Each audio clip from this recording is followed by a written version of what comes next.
In the radiant city of San Diego, California, the year 2012 saw the residence of the Hawthorne family, a clan that seemed to possess everything. The Hawthornes, Richard, a prosperous real estate developer, his spouse Karen, a dedicated homemaker, and Karen's daughter from a prior union, Emily, embodied the classic American dream. A man in his early 40s, Richard Hawthorne was the embodiment of charm and charisma. He possessed a commanding aura, radiating confidence and warmth. Highly respected in his community, he had built a thriving career in real estate. Known for his benevolence, Richard frequently contributed to local charities and engaged in community affairs. His commitment to his family was unmistakable, with Karen and Emily always taking precedence in his life. Richard had a unique way of making those around him feel appreciated and significant, an attribute that made him beloved by many. Karen Hawthorne, in her 38s, was a paragon of elegance and kindness. With her caring demeanor and warm smile, she served as the bedrock of the family. Karen had devoted her life to fostering a loving home atmosphere. Actively involved in Emily's school pursuits, she was always ready to volunteer and support her daughter in countless ways. Karen's former marriage had concluded amicably, and she maintained a cordial relationship with Emily's father, further enhancing her standing as a poised and empathetic person. Emily Martin, Karen's daughter from her first marriage, was a lively and astute young woman. At 18, she stood on the cusp of adulthood, readying herself for college. A stellar student, Emily harbored ambitions of becoming a veterinarian. Her affection for animals was clear in her care for the family's pets and her volunteer work at local animal shelters. Over time, Emily had forged a strong connection with her mother and grown to esteem and respect Richard as a paternal figure. Despite the intricacies of blended family life, she felt cherished and secure. The Hawthornes' existence in their scenic suburban abode appeared flawless. Their expansive house frequently echoed with laughter and warmth. Richard and Karen hosted innumerable gatherings, transforming their home into a gathering point for friends and family. They delighted in weekend escapes, family holidays, and tranquil evenings at home. Their social media profiles depicted an immaculate image of their lives, adorned with snapshots of joyous family moments, meals, and vacations. The profound connection between Richard, Karen, and Emily was apparent to all who knew them. They often spent their evenings together, sharing anecdotes about their day over dinner or enjoying films in their snug living room. In the eyes of many, the union of Richard and Karen appeared unshakable, grounded in mutual respect and profound affection. Emily's bond with Richard was similarly robust, with him effortlessly assuming the role of a father, providing counsel and support whenever needed. Friends and neighbors frequently commented on the Hawthornes' good fortune. They seemed to possess everything: a thriving career, a loving marriage, and a promising future for Emily. The family's dynamics were infused with warmth and authentic care for one another. To outsiders, their harmonious family life seemed impervious to disruption. Yet concealed beneath the veneer of this ostensibly perfect family lay concealed strains and secrets poised to surface. The unbreakable bond that once defined them would face unforeseen trials, culminating in a chain of events that would irrevocably alter their lives. On what seemed like an ordinary morning in San Diego on August 14, 2012, the peace of the Hawthorne residence was destroyed by a grim discovery. For Richard Hawthorne's assistant, Mark Ross, the day commenced routinely. Having worked with Richard for several years, Mark was recognized for his diligence, reliability, and scrupulous attention to detail. That morning, he attempted to reach Richard regarding a pivotal meeting slated for that day, a gathering crucial for clinching a lucrative real estate deal. However, despite numerous calls and messages, Richard was unusually non-responsive. Growing increasingly worried, Mark decided to visit Richard's home to ensure his well-being. As he approached the charming suburban house, he instantly noticed something amiss. The garage door was slightly open, revealing Richard's car inside. Mark's heart pounded with a sense of dread. Richard was always fastidious about closing the garage door. Intuiting that something was awry, Mark parked his car and cautiously neared the house. As he drew closer, his unease intensified. Shattered glass near Richard's car caught his eye, sending a chill down his spine. The shards sparkled ominously in the morning light, hinting at a violent disturbance. Mustering his bravery, Mark chose to enter the house through the garage. The door leading from the garage into the kitchen was slightly open, and he nudged it wider, calling out, "Richard, are you here?" His voice resonated through the silent house, met with no reply. The uncanny quiet amplified his trepidation. He tentatively traversed the kitchen, his gaze sweeping the area for any sign of his employer. The kitchen appeared untouched, but as he rounded the corner into the living room, a horrendous sight awaited him. There, on the immaculate white tile floor of the kitchen, lay Richard Hawthorne in a pool of blood. The once dynamic and authoritative man was now motionless, his body marked by numerous stab wounds. Blood flecked the walls and countertops, a stark reminder of the attack's savagery. The coppery scent of blood permeated the air, intermingling with the faint aroma of coffee from an untouched cup on the counter. Mark recoiled, his mind grappling with the ghastly scene before him. Panic coursed through him, and he fumbled for his phone to alert the authorities. His hands trembled as he dialed 911, his voice barely steady as he conveyed the horrifying discovery to the operator. In mere minutes, the tranquil suburban street morphed into a whirlwind of activity as police cars and emergency vehicles descended upon the scene. Spearheading the response was Officer James Monroe, a veteran and esteemed member of the San Diego Police Department. Renowned for his astute investigative instincts and composure under duress, Monroe was tall and formidable, his piercing gaze missing nothing. Though seasoned, the brutality of this particular crime scene momentarily unnerved even him. With a sense of immediacy, Monroe approached the house, his hand poised on his service weapon. Mark, still reeling from shock, briefed him. Mark's face was ashen, his eyes wide with terror. "I came to check on him because he wasn't responding to calls," Mark stuttered, his voice quivering. "I found him like this. I didn't touch anything, I promise, Officer Monroe." Monroe nodded solemnly, his expression severe. "You did the right thing by contacting us," he assured Mark. "Now please wait outside while we secure the area." Cautiously, Monroe entered the house, the pungent odor of blood striking him instantly. He navigated through the kitchen and into the living room, his eyes absorbing every detail. The scene was one of chaos and violence, indicating a ferocious struggle. Richard's body lay splayed on the floor, numerous stab wounds defacing his torso and arms. The blood had started to coagulate, suggesting he had been deceased for several hours. Monroe radioed for reinforcements and began to seal off the area, ensuring the crime scene remained untainted.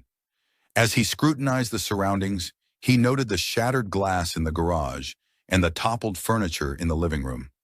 It was evident that Richard had fought valiantly for his life. Monroe's preliminary assessment suggested a personal attack, fueled by fury and an intent to inflict maximal harm swiftly. Additional officers and crime scene investigators arrived, establishing a perimeter and commencing their painstaking work.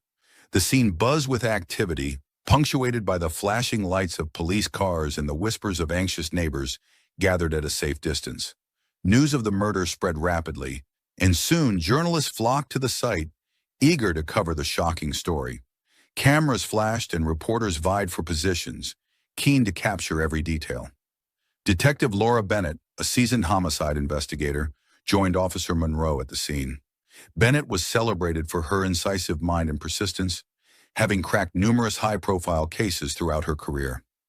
Together, they began to assemble the initial clues, sharing their observations as they examined the evidence. "It appears Richard was taken by surprise," Bennett remarked, her eyes surveying the blood-splattered kitchen. "Whoever did this was enraged. This isn't a botched robbery," Monroe concurred.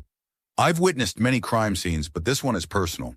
The sheer number of stab wounds, the broken glass, it all points to a violent altercation. We need to determine who had a motive to kill him." They discovered Richard's phone, shattered during the struggle, and a trail of bloody footprints leading from the living room to the garage. Clearly, the assailant had fled through the garage door post-murder. Amidst the turmoil, Mark Ross sat on the curb outside the house, a blanket wrapped around his shoulders as a paramedic monitored his vital signs. His thoughts raced, grappling with the horror he had witnessed. He saw the inquisitive faces of neighbors, and the flashing lights of news cameras.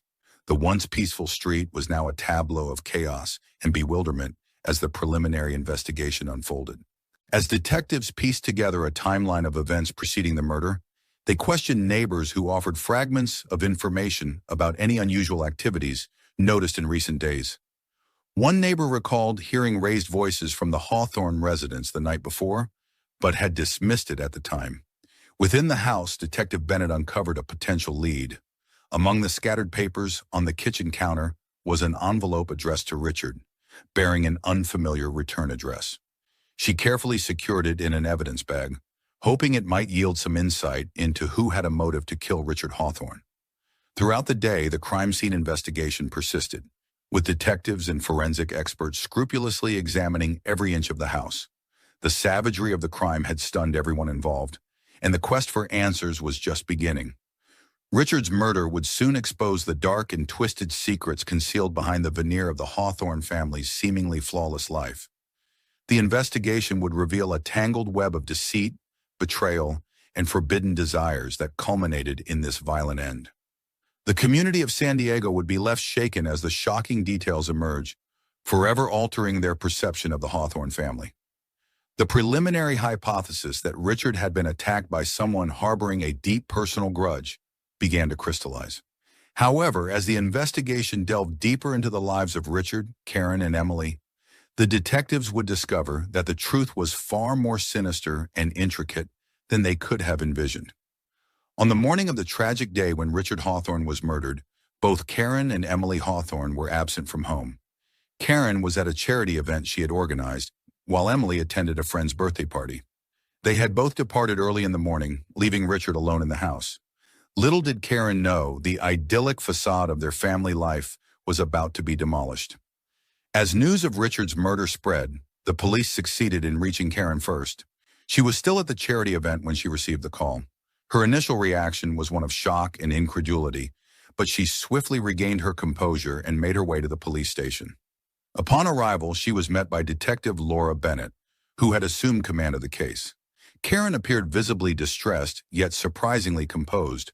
Her demeanor was not what one might expect from a woman who had just lost her husband. She responded to the detective's inquiries with a measured calm, detailing her whereabouts that morning and expressing concern for her daughter Emily. At a charity event and a birthday party, respectively, we spent the morning, Karen informed Detective Bennett. Around 8:00 a.m., I departed home, with Emily following shortly thereafter. Detective Bennett observed Karen's composed demeanor. Despite her sorrow, she appeared almost disconnected, sparking initial doubts. However, Bennett understood that individuals coped with trauma differently. After collecting essential details, she permitted Karen to contact Emily. Shortly after receiving her mother's call, Emily arrived at the police station, visibly upset and anxious. Her eyes darted around the room, seeking escape. As Detective Bennett began her questioning, Emily's nervousness was evident. "Emily, we must know your whereabouts this morning," Bennett inquired gently. I attended a friend's birthday party," Emily stammered. "I left around the same time as Mom." Emily's unease was clear. She avoided eye contact, her hands fidgeting, giving detectives the impression she was concealing something. Despite her discomfort, she corroborated Karen's account of their morning activities. Post-initial questioning, police allowed Karen and Emily to leave, but they couldn't return home due to the ongoing crime scene investigation. Instead, they stayed with Karen's mother overnight. Back at the Hawthorne residence, forensic experts diligently scoured the house for evidence. Among their findings was an envelope addressed to Richard, discovered on the kitchen counter. Detective Bennett carefully opened it, revealing a letter from Emily. Its contents shocked the detectives. Emily expressed her anguish and desire to end an illicit relationship with Richard. This revelation added a staggering layer to the case, steering the investigation in a new direction. However, police kept this information confidential until they could verify its authenticity. The next day, Emily was summoned back to the police station for a follow-up interview. Detectives were resolved to unveil the truth about her relationship with Richard and its potential link to his murder. Emily arrived, her anxiety more pronounced, hands trembling as she sat across from Detective Bennett. "Emily, we discovered a letter at the scene," Bennett began, her tone resolute yet empathetic. "It implies you were involved with Richard. Can you elaborate? Emily's face paled, tears brimming in her eyes. She knew the truth could no longer be concealed. After a brief silence, she nodded, her voice barely audible. Yes, it's true, she confessed. Richard and we had a relationship. It began shortly after my 18th birthday. Detective Bennett listened attentively as Emily detailed the genesis of their forbidden liaison. She shared how Richard had always shown her kindness, offering more affection and attention than her biological father ever had. As Emily reached adulthood, this attention evolved into something deeper. Initially, it was bewildering, Emily admitted, her voice quavering. He made me feel special, and I believed I loved him. But it was wrong. I knew it was wrong, especially because of Mom. I felt like I was betraying her. According to Emily, their relationship lasted approximately 6 months. She described the escalating difficulty of maintaining a normal family facade while concealing their secret. The guilt and shame became insurmountable, culminating in the letter she penned to end the affair. I couldn't bear it anymore, she wept. I wanted out. I felt ensnared, and I knew it had to cease. Despite confessing to the relationship, Emily fervently denied any role in Richard's murder. She maintained that she had been at her friend's gathering all morning and had no clue who could have taken his life. I didn't do it, she implored. I would never harm him. Despite everything, I just wanted it all to end. Detective Bennett and her team found themselves with more queries than responses. Emily's admission of the affair presented a potential motive for murder, yet her denial of involvement necessitated further investigation. The detectives were resolved to untangle this web of deception and betrayal, revealing the truth behind Richard Hawthorne's brutal demise. In the wake of Emily's stunning revelation about her affair with Richard, the police were compelled to reevaluate their comprehension of the case. Detective Laura Bennett and her team hypothesized that Karen might have uncovered the affair and, consumed by rage and betrayal, slain Richard. The crime's nature hinted at a possible act of retribution, mandating exploration of every avenue. Karen was summoned to the police station once more.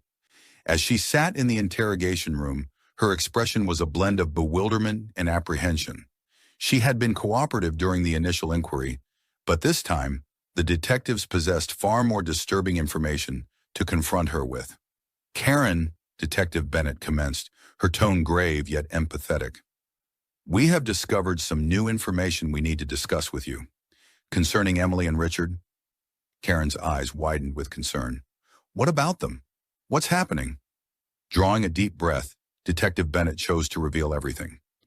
We've uncovered that Emily and Richard were engaged in an inappropriate relationship. Emily has confessed to having an affair with Richard.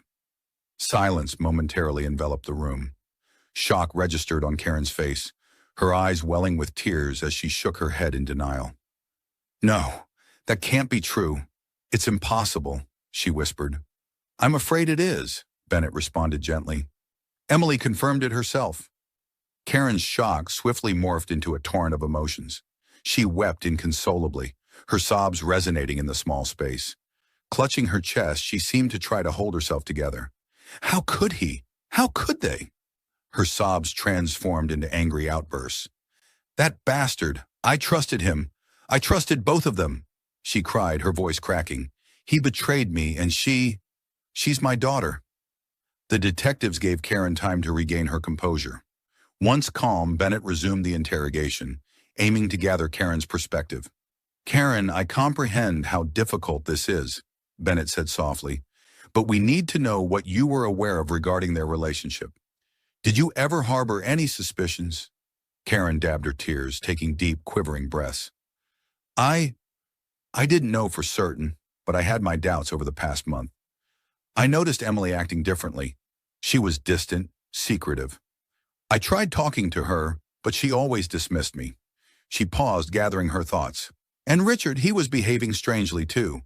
He was excessively attentive to Emily, always finding reasons to be near her. I started to worry, but I didn't want to believe it. I thought maybe I was imagining things. Karen's voice steadied as she spoke. I confronted Richard once. I asked him if anything was going on, but he denied it. Made me feel like I was being paranoid. I wanted to believe him.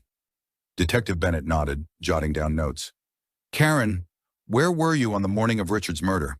Karen met Bennett's gaze directly, her expression sincere. I was at a charity event.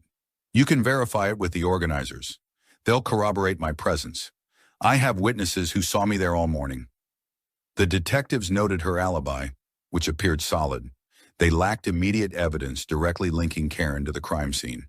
However, her emotional response and the suspicions she held added intricacy to the case. Karen, we grasp how overwhelming this is, Bennett said, but we must be meticulous. We don't possess sufficient evidence at this juncture to accuse you of anything, but we had to consider every possibility. Karen nodded, still visibly distraught. I understand. I can't believe this is happening. My family is crumbling. And now Richard? I didn't kill him, detective. I swear I didn't. Upon Karen's departure, the police persisted in their painstaking work at the Hawthorne residence. Forensic specialists scoured every corner of the house, seeking any hints that could reveal the murderer. The envelope containing Emily's letter was meticulously examined for fingerprints and other forensic evidence. The letter's contents offered a pivotal insight into the Hawthorne household's dynamics, highlighting the significant emotional turmoil caused by the affair. However, whether this turmoil led to murder remained unclear. As the investigation into Richard Hawthorne's murder progressed, the police discovered another potential lead. They found that Karen's former husband, David Carter, resided in a nearby San Diego suburb with his second wife, Linda. David, a rugged blue-collar worker, had a troubled past. He had met Karen in college, and they wed young, but their union was tumultuous. Post-divorce, David moved on, remarried, and attempted to rebuild his life. Despite the split, he maintained a strong connection with his daughter, Emily. The police learned of Emily's closeness to her father, prompting them to visit David to gather more insights into the relationships between Emily, Richard, and the rest of the family. They were also eager to understand David's sentiments towards Richard. Upon arrival at David's residence, Detective Laura Bennett and her partner, Officer Michael Stevens, were greeted by Linda, who informed them of David's absence. He's working at a nearby construction site, she said, providing the location. The detectives proceeded to the construction site, finding David engrossed in his work. Tall and muscular, his weathered face bore the marks of years of labor. Noticing his heavily bandaged right hand, Bennett inquired about the injury. David glanced at his bandaged hand, replying, I cut myself on the job a couple of days ago. It's nothing serious. Bennett acknowledged his response, but the bandage stirred her suspicions. She briefed David on the situation, detailing Richard's murder and the recently revealed affair between Richard and Emily. David's expression darkened, his eyes reflecting a blend of shock and anger. I was unaware of this affair, he stated, his voice taut, but I had no involvement in Richard's murder. I was at work that morning. Detective Bennett remained dubious. They decided to corroborate David's alibi by contacting his foreman. The foreman confirmed David's absence from work that morning, claiming he was nursing an injury sustained while cleaning his backyard. This inconsistency heightened suspicions, leading the police to take David into custody for further interrogation at the station. They collected his fingerprints and a DNA sample and obtained a search warrant for his house. During the investigation, a knife discovered in the garage was sent for forensic examination. The analysis unveiled a match between the DNA on the knife and Richard's blood, as well as David's DNA at the crime scene. These findings were pivotal, leading the police to formally arrest David for Richard's murder. A major breakthrough occurred when phone records indicated that Emily had spoken to her father the day preceding Richard's death. During this conversation, Emily had shared her distress and remorse about her affair with Richard. Consumed by rage and a sense of betrayal, David resolved to take action. On the morning of the murder, David drove to Richard and Karen's neighborhood, parking several blocks away. He waited until he saw Karen and Emily depart, then seized his chance. Entering through the garage, David found Richard in the kitchen preparing breakfast. A violent confrontation ensued immediately. In a blind fury, David assaulted Richard. The men fought desperately, toppling furniture and shattering dishes. Despite accidentally cutting himself, David persisted in his brutal attack with the knife, leaving Richard with multiple fatal stab wounds. With this new evidence, the police pieced together a clearer sequence of events culminating in Richard's murder. David's uncontrolled anger and sense of betrayal had driven him to commit a horrendous crime, shattering the lives of all involved. The trial of David Carter for the murder of Richard Hawthorne commenced in early 2013, gripping the entire San Diego community. Tension filled the courtroom as the prosecution presented their case, meticulously outlining the events leading to Richard's violent death. The affair between Richard and Emily, the physical evidence linking David to the crime scene, and the emotional testimonies from Karen and Emily depicted a man driven to extremes by betrayal and rage. David's defense team argued that he had acted in a moment of temporary insanity, overwhelmed by the shocking revelation of the affair between his daughter and his ex-wife's husband. They portrayed him as a devoted father who had briefly lost control, highlighting his previously clean criminal record and strong bond with Emily. Emily's testimony was particularly heart-wrenching. She recounted the phone call with her father the day before the murder, describing how she had confided in him about her relationship with Richard. Her voice quivered as she explained feeling trapped and guilty, ultimately leading her to end the affair. The emotional gravity of her words deeply impacted everyone in the courtroom. Karen also testified, her composure barely concealing her inner turmoil. She recounted her escalating suspicions about Richard and Emily's relationship and the shock of discovering the truth. Her pain was evident, her voice faltering as she spoke of the man she once loved and the daughter she now found difficult to trust. The prosecution presented compelling forensic evidence, including DNA analysis linking David to the murder weapon and the crime scene. A knife discovered in David's garage bearing Richard's blood served as a pivotal piece of evidence, bolstering the prosecution's case. Following weeks of emotional testimony and rigorous legal debate, the jury deliberated for 2 days before delivering a verdict. David Carter was convicted of second-degree murder, a charge acknowledging his crime was committed in a moment of passion, yet holding him responsible for his actions. He received a sentence of 25 years to life in prison. Contemplating the tragic case of Richard Hawthorne's murder, I am overwhelmed by a blend of shock and sorrow. What initially appeared as an idyllic family life devolved into a saga of betrayal, illicit love, and brutal vengeance. The revelation of the clandestine affair between Richard and his stepdaughter Emily was staggering, and witnessing its ripple effects on all involved was heartrending. David Carter's deeds, fueled by a father's misguided protective instincts, serve as a chilling reminder of the potency and peril of unbridled emotions. This case has provoked deep reflection on the significance of honesty and open communication in relationships. It stands as a stark caution that secrets and deceit can culminate in catastrophic outcomes. Ultimately, the tragedy in San Diego exemplifies the somber intricacies that can hide beneath the facade of seemingly flawless lives. It is a narrative that will linger with me, underscoring the delicate nature of trust and the imperative of addressing harsh realities before they escalate beyond control.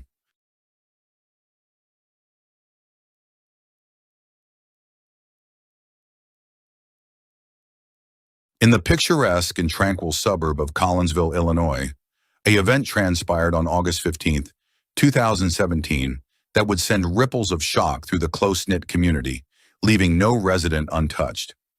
This peaceful haven, nestled away from the bustle of city life, was a place where neighbors knew each other by name, where children played freely on the streets, and where the most exciting events were often nothing more than the annual bake sale or the high school football games. The news of a heinous crime, a murder, shattered the peaceful facade, stirring a sense of unease and dread that would linger for years to come. The morning of August 15th began much like any other in Collinsville. The sun rose, casting a warm glow over the well-manicured lawns and picket fences. Residents woke to the familiar sounds of birds chirping and the distant hum of lawnmowers. Children prepared for another day of summer vacation, while adults commuted to work, sipping coffee and listening to the morning news. The air was filled with the sweet scent of blooming flowers and the promise of another peaceful day. Little did they know, their world was about to be turned upside down. As the clock struck noon, the serene atmosphere was abruptly disrupted by the jarring sound of sirens. Police cars and ambulances, their lights flashing urgently, sped down the usually quiet Taylor Street. The sudden cacophony drew residents from their homes, their faces etched with concern and curiosity. They gathered in small clusters along the sidewalks, exchanging puzzled glances and whispered speculations. Rumors began to circulate, each one more alarming than the last, but none could prepare them for the grim reality that would soon unfold. The emergency services arrived at a modest, two-story house nestled among the trees. The scene that awaited them was one of profound tragedy. The lifeless body of a young girl lay amidst the tranquil setting, her life cruelly cut short. The sight sent a wave of horror through the first responders, who swiftly cordoned off the area, their faces grim and determined. The news spread like wildfire through the community, leaving a trail of disbelief and anguish in its wake. The tragic tale that emerged would forever change the lives of those who called Collinsville home. James Harper, a native of Collinsville, was a man who once held the promise of a bright future. At 30 years old, he was known throughout the town for his charismatic personality and impressive athletic abilities. In his high school days, he was the star of the football team, his name chanted by adoring crowds as he led the Collinsville Cougars to victory after victory. His dreams of a professional career in sports seemed within reach, and his future appeared destined for greatness. Linda Harper, née Johnson, was a force to be reckoned with in the business world. At just 28 years old, she had already made a name for herself as a successful businesswoman, her sharp intellect and unwavering determination propelling her up the corporate ladder at a prestigious marketing firm in Chicago. Born and raised in a small town much like Collinsville, Linda possessed an unyielding ambition that set her apart from her peers. Her steely resolve and keen business acumen commanded respect and admiration from colleagues and competitors alike. The paths of James and Linda crossed during their senior year at Northwestern University. Linda was pursuing a degree in marketing, her sights set on a successful career in the corporate world. James, meanwhile, was a star athlete on the university's football team, majoring in sports management with dreams of turning his passion into a profession. Their first encounter occurred at a university charity event where Linda, volunteering as an organizer, caught James's eye with her efficient management and captivating presence. Intrigued by her organizational prowess and drawn to her beauty, James struck up a conversation. They quickly discovered a shared love for adventure and travel, their mutual passions sparking an instant connection. Their relationship blossomed rapidly, with James's charm and athleticism complementing Linda's intelligence and drive. They became a power couple on campus, their names synonymous with success and popularity. Together they attended parties and events, always in the spotlight, their futures seemingly intertwined and destined for greatness. However, the events of August 15, 2017, would cast a dark shadow over their lives and the lives of those around them. The idyllic facade of Collinsville had been irrevocably shattered, and the once peaceful community would grapple with the aftermath of the tragedy for years to come. The story of James and Linda Harper would serve as a stark reminder that even in the most serene of settings, darkness can lurk, and fate can take a cruel and unexpected turn. In the realm of professional football, James was on the cusp of a promising career, while Linda harbored ambitious plans to ascend the corporate ranks in the marketing sphere. Their future appeared radiant and filled with promise. However, an abrupt shift occurred when James sustained a grave knee injury during his final game of the season. This injury not only terminated his football aspirations, but also burdened him with chronic pain and a profound sense of purposelessness. Throughout his recuperation, Linda remained steadfast by his side, offering unyielding support and affection. Undeterred by this setback, they chose to wed soon after graduation, believing their love could conquer any adversity. Initially, their union was robust.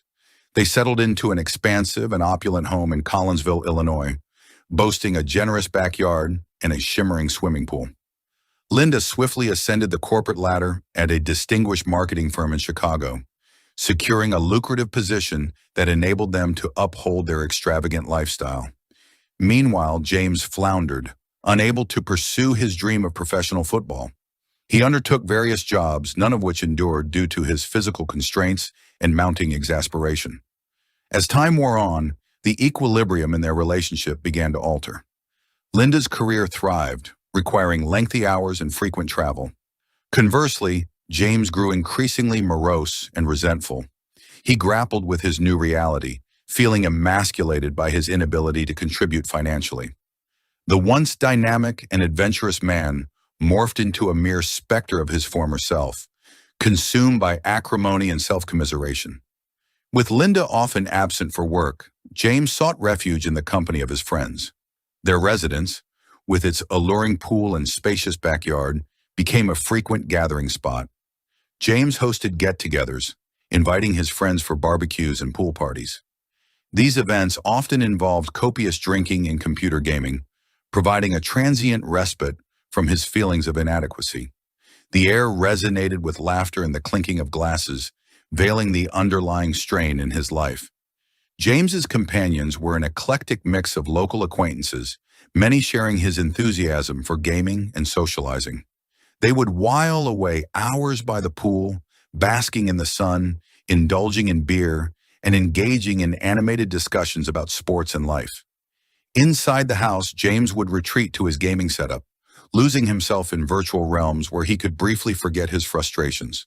The blend of alcohol and gaming offered a fleeting sense of contentment, but did little to confront the core of his discontent. Crafting a facade of prosperity, James reveled in displaying his Dodge Challenger, basking in the admiration it drew as he cruised around town. He regaled inquisitive individuals with tales of his purported triumphs in cryptocurrency trading, projecting an image of financial security and autonomy.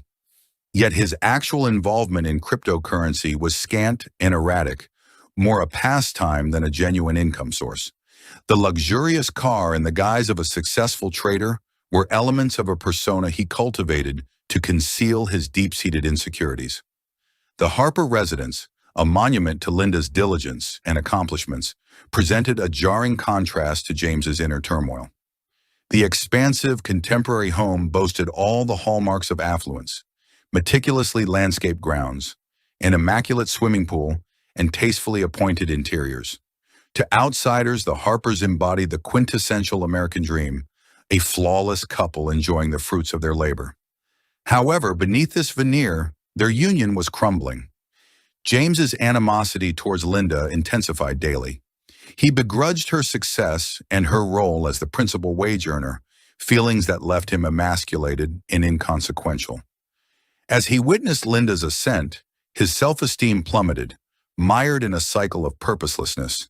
This bitterness manifested in emotional detachment and escalating disputes, placing further strain on their relationship. Linda found herself in a precarious situation. She held deep affection for James and yearned to bolster him, but the rigors of her career and the pressure to sustain their lifestyle were overwhelming. Her attempts to reconcile their growing divide were frequently met with antagonism and apathy from James. The emotional weight of being the sole provider and the stress of their disintegrating bond exacted a heavy toll on her. Adjacent to the Harpers resided the Matthews family. Susan Matthews, a 45-year-old single mother, served as a nurse at the local hospital. With over 2 decades of dedicated service, she was renowned for her conscientiousness and empathy. Susan was a pillar of strength, confronting life's challenges with unyielding fortitude. Her commitment to her profession was driven not solely by duty, but also by the necessity to provide for her daughter, Caitlin. Despite her unflagging work ethic, the years of balancing lengthy shifts and single parenthood had left their mark. Susan often appeared fatigued, her eyes reflecting the burden of weariness and the silent acknowledgement of her endured hardships. Nevertheless, beneath her exhausted exterior lay a heart brimming with love and an unyielding resolve to secure a brighter future for her daughter. At 20 years old, Caitlin Matthews presented a striking contrast to her mother in numerous ways. A student at the local college, she radiated vitality and optimism. Her luminous smile and cheerful disposition served as a beacon of light in the otherwise humdrum routine of Susan's life. Caitlin had inherited her mother's tenacity, but also possessed a dreamy, idealistic spirit. Her trusting and open-hearted nature made her beloved among her peers, yet also left her vulnerable. The Matthews family resided in a modest, well-maintained home that Susan had managed to retain through sheer resolve and diligence. Though smaller than the Harpers' lavish residence, their house was filled with warmth and love. Susan had created a sanctuary for Caitlin, a place where they could both find refuge amidst life's trials. Their bond was unbreakable, tempered by shared hardships and a mutual comprehension of their situation. Despite their financial limitations, Susan ensured that Caitlin had every opportunity to flourish. She championed her daughter's education and encouraged her to harbor grand aspirations, hoping that Caitlin would accomplish all that she herself had once dreamed of. In turn, Caitlin held deep admiration for her mother and was driven by Susan's sacrifices. She was resolved to make her mother proud and often conveyed her gratitude through small acts of kindness, such as preparing dinner after Susan's lengthy shifts or surprising her with heartfelt notes of appreciation. Their close-knit relationship, however, was not devoid of challenges. Susan's taxing job often left her physically and emotionally depleted, allowing little time for leisure or personal endeavors. Caitlin, though understanding and patient, occasionally felt the void left by her mother's absence. Yet they both traversed these obstacles with grace and empathy, always prioritizing each other's well-being. Living adjacent to the Harpers, Susan and Caitlin were cognizant of their neighbors' divergent lifestyle.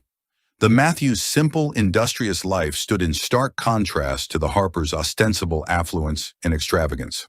Susan, while amiable, maintained a respectful distance, focusing on her duties and eschewing unnecessary interactions. Caitlin, however, was more gregarious, frequently exchanging pleasantries with the Harpers and other neighbors. It was a radiant, sunny day in July.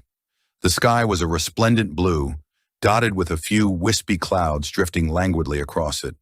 The sun beamed down, casting a warm, golden glow over the suburban neighborhood. Birds chirped merrily in the trees, and the scent of blooming flowers permeated the air. It was one of those quintessential summer days that seemed to beckon relaxation and enjoyment. Linda's business trip to Chicago left James to his own devices. James Harper, as was his custom, lazed by the pool with two companions. Their laughter and conversation filled the air as they basked in the sun, beers in hand. Clad in swim trunks and a loose tank top, James was in his element, relishing the lazy afternoon. The sounds of splashing water and lively chatter created a tranquil ambiance.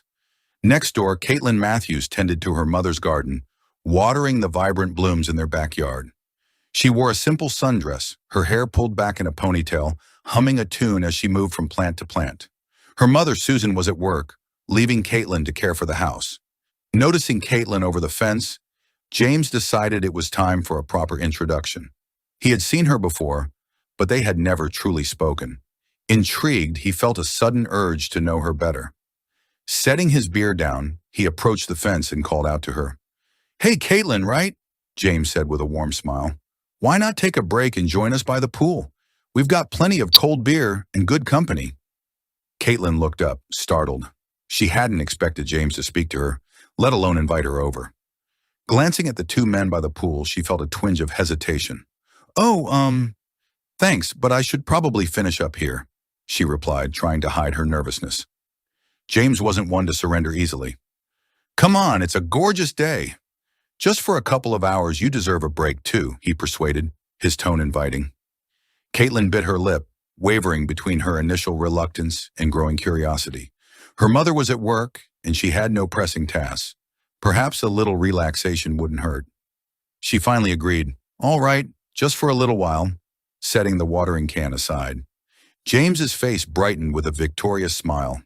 "Great, come on over," he said, opening the gate between their yards.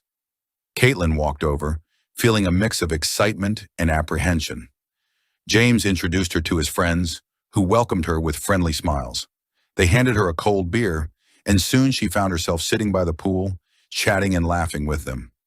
The atmosphere was relaxed and inviting, and Caitlin began to feel more at ease. James observed Caitlin with newfound interest. There was something about her that captivated him, her genuineness and kindness, qualities seemingly rare in his world. As the afternoon wore on, they discussed various topics, her studies, his interests, and the neighborhood. The conversation flowed effortlessly, and James felt a connection forming. Caitlin, too, found herself drawn to James. He was charming and attentive, making her feel special in a way she hadn't experienced before. Their bond deepened, and the afternoon passed in a haze of laughter and shared stories, marking the beginning of an unexpected friendship. A burgeoning connection with James enveloped Caitlin as they exchanged tales and laughter. This unforeseen encounter sparked a friendship that would soon blossom into something more profound. From that day forward, James began inviting Caitlin over more often, whenever his friends congregated by the pool. He ensured she was always included. What started as informal gatherings gradually became a routine. Caitlin found herself anticipating these moments, relishing the fellowship and sense of belonging she felt with James and his companions. 2 weeks after their first meeting, on a balmy Friday evening, they were once again unwinding by the pool. The setting sun bathed the water in a golden glow as the group's spirits soared with laughter and clinking beer bottles. As the night cooled, James proposed they retreat indoors. "Hey, Caitlin," he said, capturing her attention. "Care to join me for some video games in the basement? It'll be a blast." Caitlin paused briefly, then agreed. "Sure, why not?" she responded, enticed by the prospect. Leaving his friends poolside, James guided Caitlin into the house and down to the basement. The cool interior offered respite from the summer heat. The expansive, well-appointed basement boasted a large TV and numerous gaming consoles. Caitlin settled onto the couch while James prepared the game. Soon the room echoed with their laughter and playful exchanges. The game provided a perfect diversion, allowing them to unwind and savor each other's company. As they played, their bond intensified, fueled by shared delight. After some time, a pause in their conversation ensued. Caitlin glanced at James, noting how his gaze rested on her. The atmosphere felt electric, charged with unvoiced tension. Her heart raced, a blend of nervousness and exhilaration pulsing through her. James took a deep breath, then leaned closer. "Caitlin," he whispered, his voice gentle and tentative.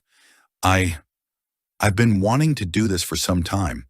Before Caitlin could utter a response, James tenderly pressed his lips to hers. Initially hesitant, the kiss was a blend of uncertainty and yearning.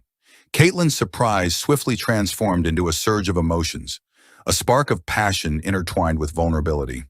Their kiss deepened, intensifying as they both yielded to the moment.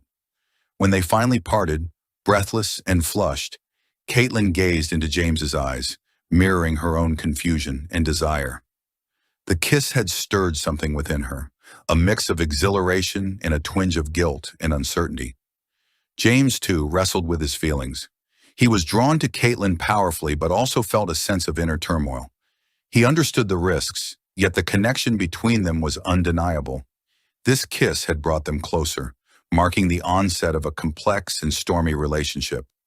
That moment in the basement was a harbinger of what lay ahead. From then on, their interactions brimmed with newfound intensity.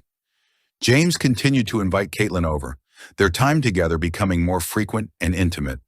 What had begun as a simple friendship was now evolving into something profound, replete with passion and challenges. The bond between James and Caitlin flourished rapidly, taking on a life of its own. What started as an innocent friendship swiftly morphed into a clandestine and passionate affair. The thrill of their secret encounters added an exhilarating element neither had experienced before. They grew adept at finding stolen moments, always cautious to keep their burgeoning relationship concealed from prying eyes. For James, this affair offered a much-needed respite from the tedium and frustrations of his daily life. His marriage to Linda had long lost its luster, and the pressures of his injury and unemployment had eroded his self-esteem. Caitlin's youthful enthusiasm and genuine affection breathed new life into him, making him feel desired and alive once more. He eagerly anticipated their secret rendezvous, the excitement fueling a renewed sense of purpose. Caitlin, meanwhile, felt an intense connection with James, unlike anything she had known before. He made her feel cherished and significant, filling a void left by her father's passing and her mother's constant absence due to work. Drawn to James's confidence and charm, she reveled in the attention he bestowed upon her. Their relationship provided her with a sense of belonging and importance, something she had longed for deeply. As their secret affair unfolded, both James and Caitlin found solace and exhilaration in each other's company. Each stolen moment was a sanctuary from their respective struggles, a place where they could be truly seen and understood. Yet amidst the passion and excitement, the shadows of guilt and uncertainty lingered, hinting at the complexities that lay ahead. Whenever opportunity allowed, they convened, frequently transforming the Harper residence into their clandestine meeting ground when Linda was away on business or working late. The secluded pool area and expansive basement became havens where they could be united without fear of intrusion. These secret rendezvous were charged with intense emotions as they navigated the intricacies of their forbidden love. Their time together was filled with laughter, hushed conversations, and tender moments that fortified their bond. They shared hopes and dreams, fears and insecurities, forging a deep emotional connection that transcended the physical. James often confided in Caitlin about his struggles and frustrations, and she listened with empathy and understanding, offering the support he yearned for. In return, James provided Caitlin with a sense of security and admiration, making her feel valued and cherished. Their physical relationship grew more ardent and intimate with each encounter, as they explored their desires and fantasies, finding solace and pleasure in each other's embrace. The secrecy of their affair only intensified their connection. Every stolen kiss and touch carried the thrill of potential discovery, adding an exhilarating edge to their time together. Yet amidst the passion and excitement, both James and Caitlin recognized the fragile nature of their relationship. They understood that their affair was built on a foundation of secrecy and deception, and that their actions could inflict immense pain and damage if exposed. However, the intensity of their feelings often eclipsed these concerns, as they became increasingly enthralled by the rush of being together. As weeks turned into months, their bond deepened, and they found themselves increasingly intertwined. They began to share more personal details, cultivating an intimacy that extended beyond their physical connection. Caitlin confided in James about her college struggles and future aspirations, while James opened up about his marital frustrations and his yearning for a more fulfilling life. These conversations drew them closer, forging a connection that felt indestructible. James started making subtle adjustments to his life to accommodate his relationship with Caitlin. He created opportunities to see her, whether by running errands near her college or arranging to be home when she was available. Caitlin, too, found herself making adjustments, carefully balancing her studies and responsibilities with her desire to be with James. They became adept at maintaining their double lives, always meticulous in keeping up appearances and avoiding suspicion. Their secret world was a delicate dance of stolen moments and shared confidences, a sanctuary where they could escape the realities of their lives. Yet even as their bond grew stronger, the specter of discovery loomed, casting a shadow of uncertainty over their forbidden love. Their liaison also profoundly affected their emotional states.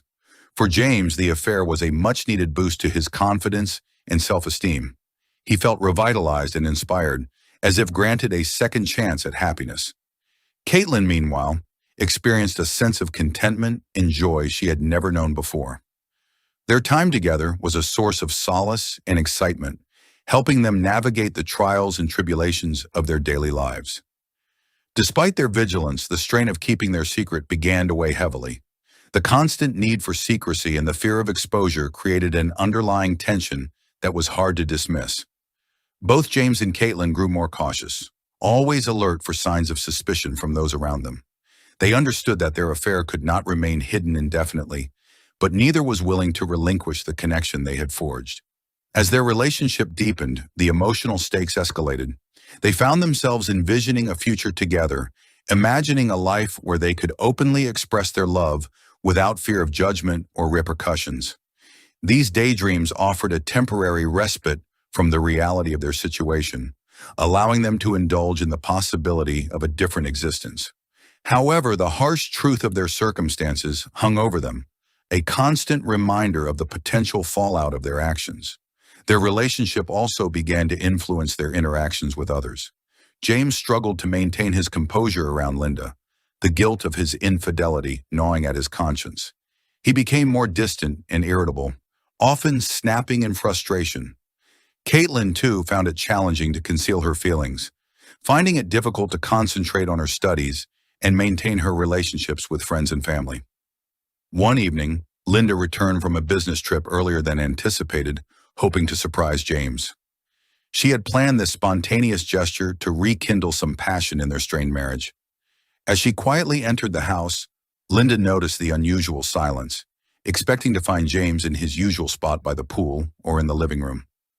Puzzled, her attention was drawn to the dim light emanating from the master bedroom upstairs. Curiosity mixed with excitement as Linda ascended the stairs, careful not to make a sound. Her heart pounded with anticipation of the surprise she was about to spring on her husband. However, as she reached the doorway of the master bedroom, she was confronted with a sight that shattered her world. There in their marital bed were James and Caitlin, locked in an intimate embrace. Linda's mind raced as she tried to process the scene before her. The initial shock quickly gave way to a blinding rage fueled by betrayal and heartache. She lunged at Caitlin, screaming and flailing wildly. Her sudden assault caught both James and Caitlin off guard. James attempted to restrain Linda, shouting for her to stop, but his efforts were in vain. The room echoed with Linda's anguished cries and the chaotic scuffle that ensued. The once peaceful sanctuary of their home was now a battleground of raw emotions and shattered trust. The repercussions of their secret affair had abruptly and violently surfaced, leaving all parties involved to grapple with the devastating aftermath. Caitlin, panic-stricken and disoriented, managed to wrench free from Linda's grasp. Clutching her clothes tightly, she dashed from the bedroom, desperate for escape. Linda, propelled by a mix of rage and heartache, pursued her down the hallway. As Caitlin reached the staircase, Linda caught up and with a forceful shove, sent Caitlin plummeting down the stairs. Caitlin's body tumbled and twisted uncontrollably, finally landing with a sickening thud on the cold granite floor below. James watched in horror as Caitlin lay motionless at the foot of the stairs. He rushed to her side, his heart plummeting as he took in the severity of her injuries. Her neck was at an unnatural angle, and a pool of blood formed beneath her head. It was evident that she had not survived the fall. Overwhelmed with guilt and disbelief, James scrambled to his feet and dialed 911, his voice trembling as he relayed the situation to the dispatcher. Within minutes, the air filled with the wail of sirens as police and paramedics descended upon the Harper residence. The officers entered the house to find a scene of chaos. James was kneeling beside Caitlin's lifeless body, tears streaming down his face. Linda, in a state of shock, sat on the floor at the top of the stairs, her hands stained with Caitlin's blood, staring blankly ahead. The officers quickly assessed the situation, while paramedics confirmed that Caitlin had succumbed to her injuries. The police then turned their attention to Linda and James. Linda was arrested on the spot, handcuffed, and led away, still in a daze. James, visibly shaken, was questioned by the officers. He recounted the events, explaining how Linda had attacked Caitlin in a fit of rage, ultimately causing her fatal fall. News of Caitlin's death spread rapidly. Susan Matthews, Caitlin's mother, was at work when she received the devastating call.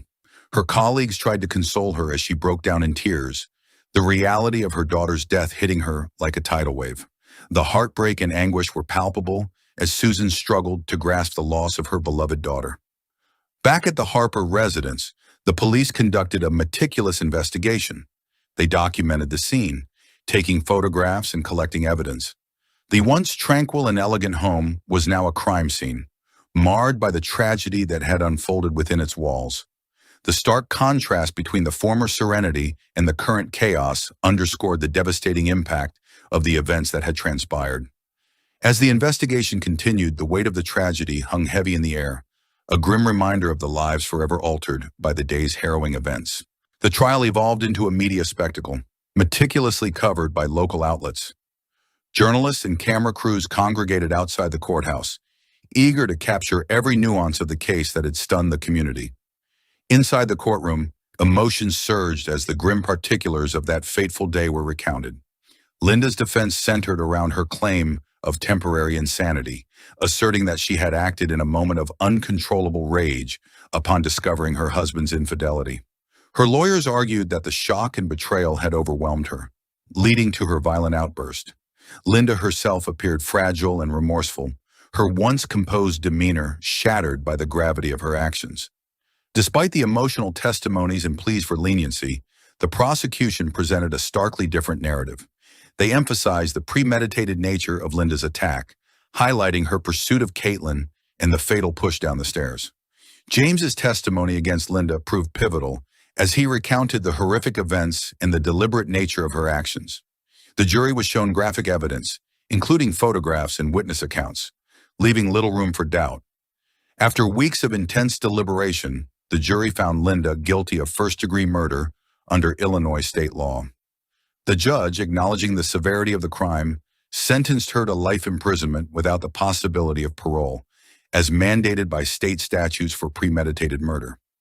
Linda's face was a mask of despair as the verdict was read, her life irrevocably altered by a moment of violent rage.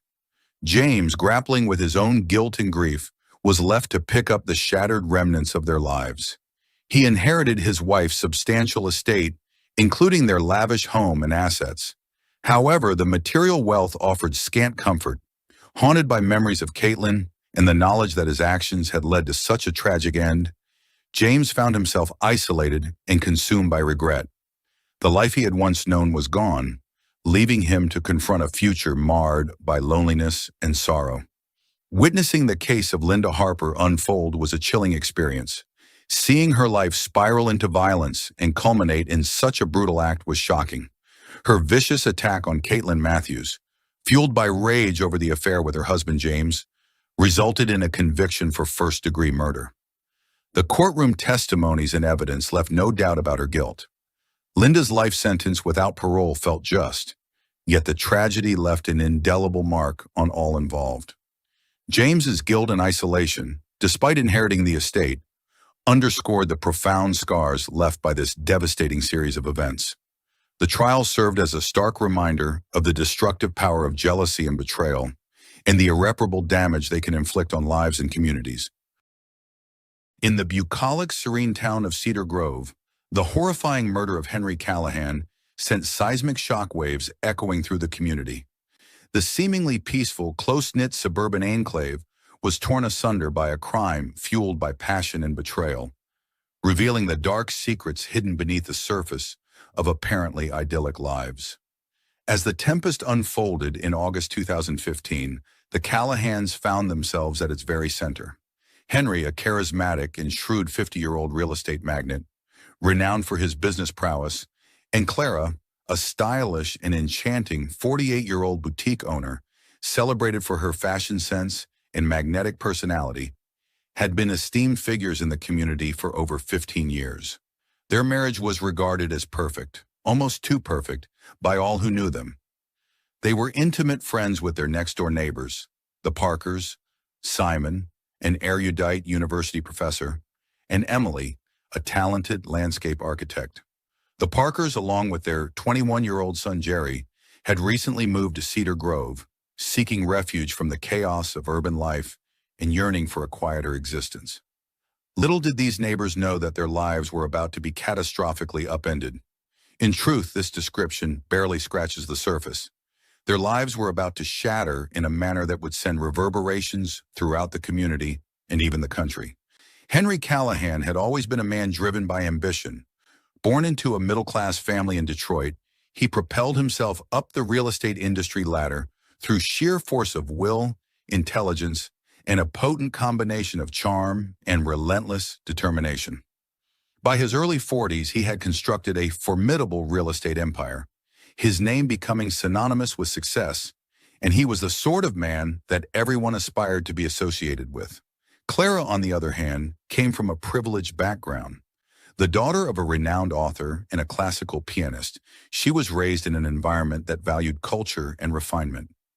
Clara had pursued her passion for art history in college, dreaming of one day curating exhibitions in a prestigious museum. However, she put her aspirations on hold when her then-boyfriend expressed his desire for them to settle down together. Tragically, he later abandoned her for another woman, leaving Clara heartbroken and robbed of the will to pursue her museum dreams. It was during this tumultuous period that she met Henry, and the two instantly connected, deciding to marry soon after. The early years of their marriage were filled with joy and promise. 2 years into their union, Clara and Henry welcomed a new addition to their family. They were overjoyed, and Clara, in particular, was ecstatic about this new chapter in their lives. Henry, ever the devoted husband and father, began to take more time away from his work to care for his growing family. Their household seemed to embody the very definition of happiness and contentment. Sadly, this bliss was not to last. Tragically, their child, born prematurely, did not survive, and Clara's subsequent efforts to conceive proved unsuccessful. The loss cast a long, dark shadow over their once perfect marriage, and the cracks that began to form would ultimately lead to the devastating events that shook Cedar Grove to its core. As the community grappled with the aftermath of Henry's murder, the once peaceful town was forever changed. The dark underbelly of seemingly perfect lives was laid bare, and the residents of Cedar Grove were forced to confront the unsettling truth that even the most idyllic facades can hide sinister secrets. The Callahan story served as a stark reminder that appearances can be deceiving and that the line between perfection and tragedy is often perilously thin. Rewind to the beginnings of their union. The paths of Henry and Clara intertwined at a charity auction in 2000. Henry, already triumphant in his career but yearning for personal connections, was instantly enchanted by Clara's sophistication and poise. Clara, formerly a model who had weathered a stormy relationship and heartache, saw in Henry an opportunity to reconstruct her life. He presented her with emotional sustenance and financial security. Their courtship was swift and impassioned, culminating in a magnificent wedding. The celebration was opulent, set in a historic estate adorned with silk draperies, crystal chandeliers, and a garden bursting with myriads of roses. Clara was resplendent in a designer gown, while Henry embodied the image of a distinguished entrepreneur. The initial years of their marriage were marked by sheer bliss. Henry's profession skyrocketed, garnering him affluence and praise, and he ascended to partner status at his firm, celebrated for his achievements. Clara discovered solace in establishing a boutique, her haven where she could express her creativity and zeal for fashion. The boutique prospered, becoming a favorite among the town's elite and instilling Clara with a sense of purpose. As time wore on, their flawless life began to tarnish. Henry's vocation demanded more of his time, with prolonged evenings at the office and incessant business travels. The once inseparable duo started to drift apart. Clara, feeling increasingly secluded, immersed herself in her boutique. She broadened her enterprise, organized events, and sought to fill the void with her labor. The loss of their child marked a pivotal moment. It was an unspoken wound that both harbored deeply. The nursery they had prepared remained vacant, a perpetual reminder of their sorrow. The inability to conceive again exacerbated the strain. Clara's aspirations of a family dissipated, supplanted by emptiness. She attended fertility treatments alone, silently enduring the emotional and physical tribulations. Henry, though sympathetic, buried himself in work, unable to confront their shared anguish. Their residence, once echoing with laughter and warmth, grew cold and quiet. Clara would spend hours in the nursery, enveloped by the unrealized promise of motherhood. Henry, when present, withdrew into his study, submerging himself in work to evade the insufferable reality. Their dialogues grew brief, devoid of intimacy. Clara's boutique morphed into a sanctuary from the emptiness of her home. She spent extended hours there, finding fleeting solace in the bustle and creative endeavors. Yet each evening, she returned to a house that felt increasingly alien. The chasm between them was tangible, a divide neither knew how to traverse. Their mutual grief and unvoiced fears festered, breeding tension in their lives. By the summer of 2015, the Callahans' union had diminished to a mere facade. To the outside world, they remained the golden couple. Henry stood on the precipice of securing a monumental deal that would cement his industry status. Clara's boutique was thriving, her designs amassing a devoted following. Behind closed doors, however, they were merely cohabitants, akin to strangers. Conversations were scarce, revolving around schedules and social engagements. Physical intimacy had waned, each touch serving as a reminder of their unuttered grief and unsatisfied expectations. Both Henry and Clara found it more convenient to uphold the illusion of happiness than to address the abyss that had expanded between them. Little did they know, this delicate equilibrium was on the brink of disruption, a shift that would impact not only their lives, but also the entire community of Cedar Grove. The Parkers had settled into the residence adjacent to the Callahans in early 2011, seeking a new beginning. Simon, an esteemed literature professor, had accepted a position at a nearby university, enticed by the allure of a quieter life away from the city's bustle. Emily, an accomplished landscape architect, welcomed the move as a chance to bring her artistic vision to new endeavors. Their son Jerry, a college junior studying environmental science, was spending the summer at home, engaged in a local conservation project. The Parkers swiftly earned a reputation for their warmth and intellect, seamlessly integrating into the relaxed atmosphere of Cedar Grove. Simon's captivating lectures at the university garnered him admiration, while Emily's breathtaking garden designs became the neighborhood's highlight. Emily, initially hesitant about the relocation, found herself captivated by the serenity and natural beauty of their new home. It was during a neighborhood gathering in late June that Jerry Parker first saw Clara Callahan in a different light. The Callahans were hosting the event, and Henry, as usual, held court, discussing his latest business exploits. Clara, feeling out of place amidst the crowd, had retreated to the patio for some fresh air. Jerry, seeking a respite from socializing, happened to step outside at the same moment. Their gazes locked, and Jerry offered Clara a tentative smile. They struck up a conversation about gardening, a topic Clara had recently embraced to fill her solitary days. Jerry, with his expertise in environmental science, shared insights and suggestions, and a connection began to blossom. Over the subsequent weeks, Clara and Jerry discovered reasons to spend time together. Clara invited Jerry to assist with her garden, and Jerry welcomed the opportunity to apply his studies practically. As one might expect, their first kiss transpired on a rainy afternoon in early July. Jerry had come over to discuss a new garden layout, and as they worked, a sudden downpour drove them to seek refuge in the Callahan sunroom. As they stood by the window, watching the rain, an unspoken tension filled the air. Clara, feeling a connection she hadn't experienced in years, leaned in and kissed Jerry. For Jerry, the kiss was a revelation, a mix of exhilaration and apprehension. Despite the intricacy of their emotions, they found themselves inexorably drawn together. Their encounters grew more frequent and intense. They were cautious, mindful of the risks.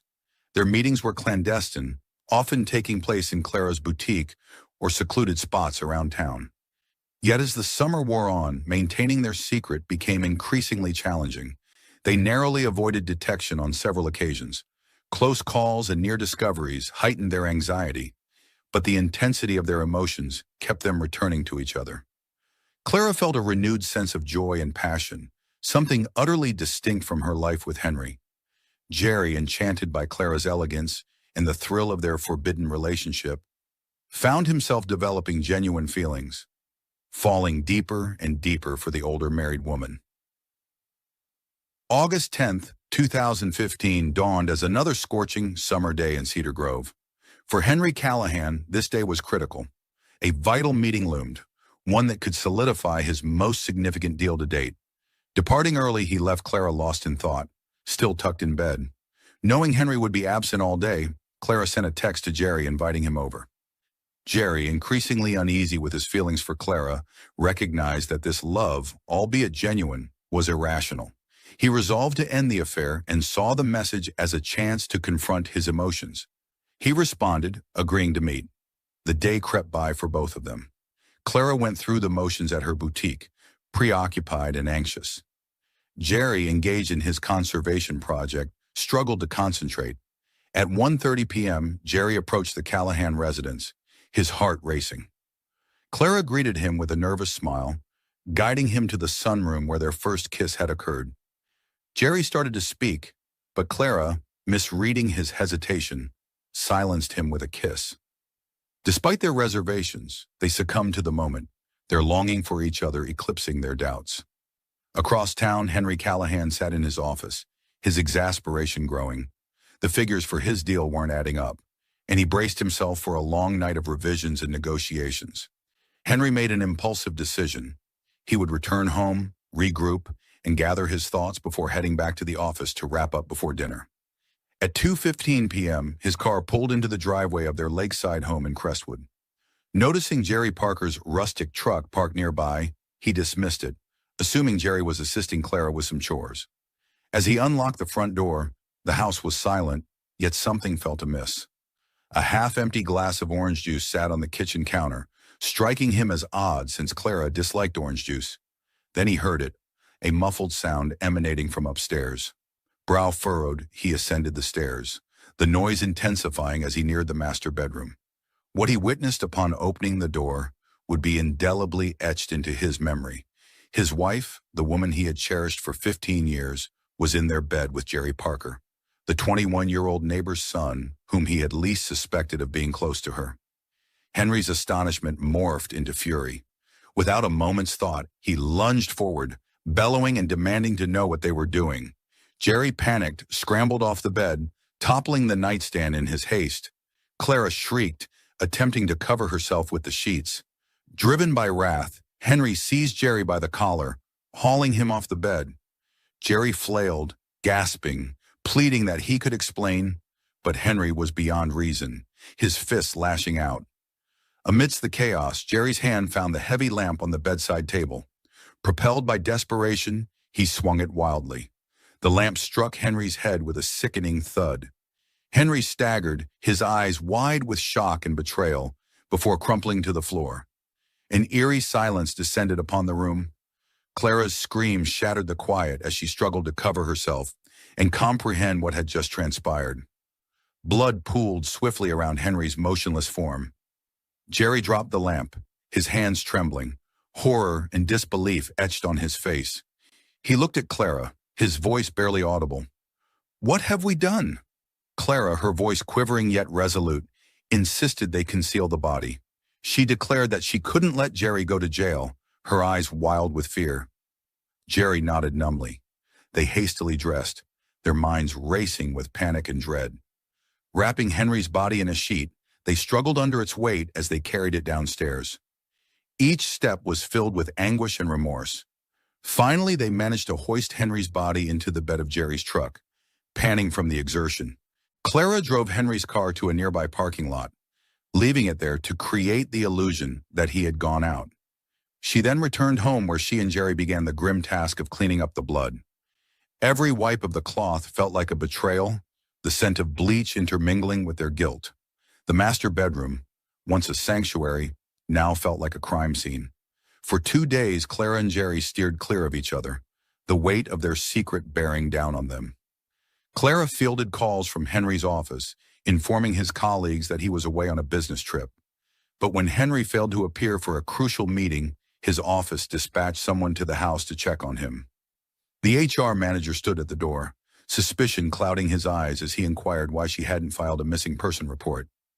Clara, her heart pounding, tried to remain composed, lying that she thought he was on a business trip to deflect suspicion. She contacted the police immediately. The police swiftly arrived, their presence amplifying the tension. They commenced their investigation, interrogating Clara, who grappled to preserve her composure. Meanwhile, Jerry had returned to school, consumed by guilt and dread. He had severed communication with Clara, and they had agreed to cease contact until the storm subsided. Detective Laura Mitchell was assigned to the case, a veteran investigator with a keen mind. She instantly sensed something amiss. Her initial questions were routine, but she quickly probed deeper. Clara's narrative was riddled with inconsistencies, and her anxiety was evident. Mitchell's discerning gaze missed nothing, registering every quaver in Clara's voice and every discrepancy in her story. The case grew more intricate, casting lengthening shadows of suspicion over Cedar Grove. Detective Laura Mitchell initiated her interrogation, meticulously studying Clara's every gesture. She inquired about the last time Clara saw her husband. Clara, attempting to sound persuasive, asserted that he had departed for a business trip on Monday morning. When pressed for specifics about the trip, Clara wavered, stating that he often kept his destinations vague due to the nature of his work. Mitchell nodded, taking notes, and requested access to Henry's phone records and emails. Clara, feeling cornered, consented. Over the ensuing days, the investigation escalated. Mitchell's team found no indication of a business trip in Henry's phone and email records. Neighbors reported seeing Jerry's truck at the Callahan residence the day Henry vanished, prompting Mitchell to revisit Clara. When confronted about Jerry's truck, Clara falsely claimed he was assisting with yard work. Mitchell, dubious, noted the improbability of yard work during the scorching heat of a July afternoon, but temporarily let it pass, turning her attention to Jerry Parker. Jerry, haunted by the memory of Henry's lifeless form, was approached by Mitchell at his school. When questioned about his presence at the Callahan house, Jerry echoed Clara's lie about yard work, his voice trembling. Mitchell, perceiving his fear, disbelieved him. She advised that honesty would serve him better, but Jerry steadfastly maintained his innocence. Mitchell knew she needed more evidence. She summoned forensic teams to the Callahan house, where they uncovered traces of blood that had been hastily cleaned. Clara's story began to disintegrate further. Mitchell noted inconsistencies in Clara's timeline and her escalating anxiety. Despite Clara's attempts to uphold the facade, the pressure intensified. The pivotal moment arrived courtesy of an anonymous informant who had frequently observed Clara and Jerry together, their interactions suspiciously affectionate. Mitchell delved deeper into their relationship, unearthing secret emails and text messages that laid bare the extent of their affair and their frantic efforts to conceal it. Confronted with the evidence, Clara's composed exterior began to fracture. When pressed to explain her communications with Jerry, she attempted to dismiss their relationship as a mere friendship, but Mitchell was unyielding. The detective underscored that friends do not exchange such messages and highlighted the blood traces discovered in the house. Clara held firm, asserting that Henry had departed for a business trip. Mitchell refocused her attention on Jerry, who had been evading contact with Clara. She arranged for Jerry to be brought in for further interrogation. Feeling the heat, Jerry opted to hire a lawyer. During the interrogation, Mitchell methodically presented the evidence, chipping away at Jerry's defenses. She mentioned the blood found in the house and the absence of any business trip, demanding the truth. Jerry's silence, advised by his lawyer, was telling. Forensic experts confirmed the blood evidence belonged to Henry. With mounting evidence, Mitchell secured a search warrant for Jerry's truck, where they discovered fibers matching the sheets from the Callahan house and additional blood traces.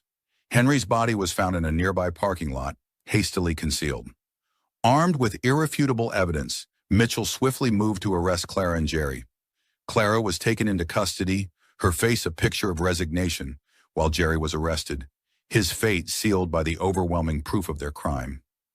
The community of Cedar Grove reeled from the scandal. The once idyllic facade was forever shattered as the trial unfolded. More secrets surfaced.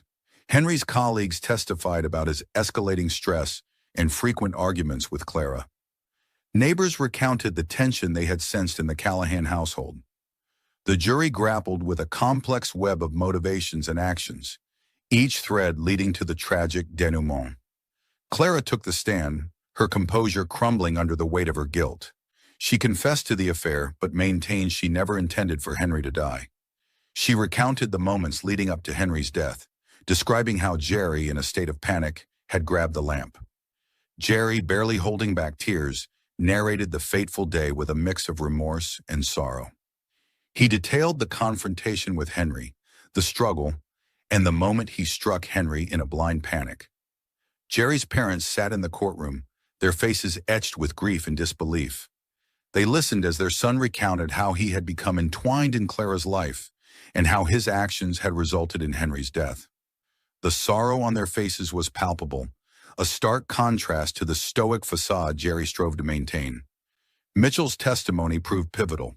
She laid out the investigation, the discrepancies in Clara and Jerry's accounts, and the forensic evidence that ultimately led to their arrest. She described the discovery of Henry's body, the fibers in Jerry's truck, and the blood traces in the Callahan residence. Her systematic presentation painted a vivid picture of culpability. The courtroom was filled with tension as the jury deliberated for days, the gravity of their decision palpable. The silence in the chamber was nearly unbearable. When the jury finally returned with a verdict, the foreman declared, "Jerry Parker, we find you guilty of second-degree murder. Clara Callahan, we find you guilty of being an accessory to murder." Clara received a 15-year prison sentence, while Jerry was sentenced to 25 years. The community of Cedar Grove was left to grapple with the aftermath, forever altered by the events that had transpired. Detective Mitchell, haunted by the case, couldn't help but ponder the alternate paths that might have been taken. The Callahans and Parkers had been ordinary individuals, their lives entwined in unforeseen ways. The tragedy that befell them served as a stark reminder of the fragility of normalcy's veneer. In the hushed wake of the trial, Cedar Grove strove to reclaim its tranquil existence. The specter of the Callahan case lingered, a persistent reminder that even the most serene communities can conceal dark secrets. The Parker family, devastated by the revelations and the loss of their son to the penal system, withdrew from public life, their anguish a testament to the far-reaching repercussions of the tragic liaison. The Callahan house, once a symbol of prosperity and harmony, stood vacant, a mute witness to the life that had once flourished within its walls.